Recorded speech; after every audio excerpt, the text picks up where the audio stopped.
নমস্কার, শুভ সকাল বন্ধুরা। আজকে রবিবার, এখন বাজে সকাল 6:10। আপনাদের দেখুন টুকটুকের কী অবস্থা। সকালবেলা রান্নাঘরে আলু পেঁয়াজ নিয়ে খেলা করছে। আমি রান্না করতে এসেছি, ও আলু পেঁয়াজ নিয়ে খেলা করছে।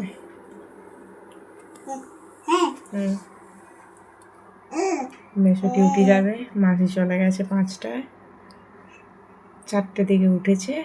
এই হচ্ছে ওর, কাউকে ঘুমোতে দেবে না। এদিকে দেখো, এদিকে দেখো, হাই করো, হাই হাই করে দাও সবাইকে,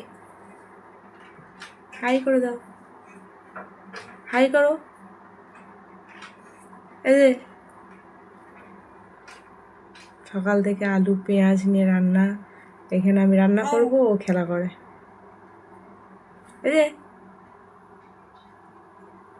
বড় দুষ্টু।